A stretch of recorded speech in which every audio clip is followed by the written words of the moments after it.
جمال. بقول لك ايه، يلا شيل الشنط دي واديها لي مخزن التموين.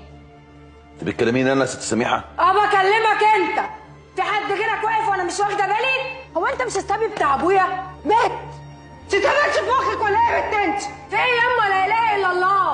هو انا بقول حاجه غلط؟ طب اخرج انا يا ست صباح عشان مش هينفع استنى الحاج هنا. هو انا مش بكلمك؟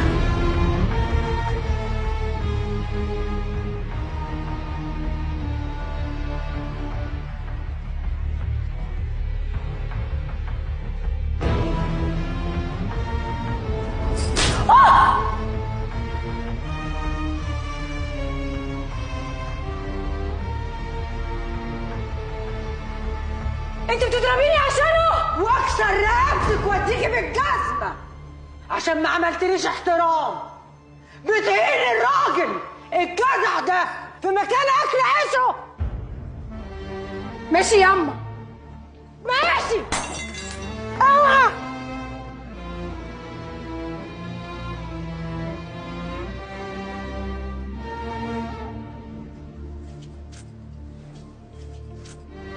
معلش، حقك عليا انا، ما تزعلش.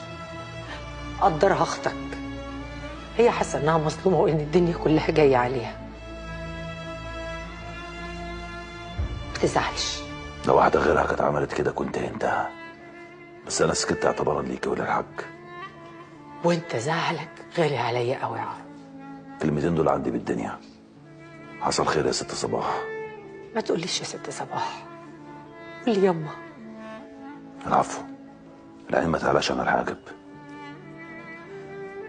تعلى ولا ما تعلاش؟ هو انا مش في مقام امك؟ ده انا مربيك مع انغام. لا زي امي طبعا. خلاص يما،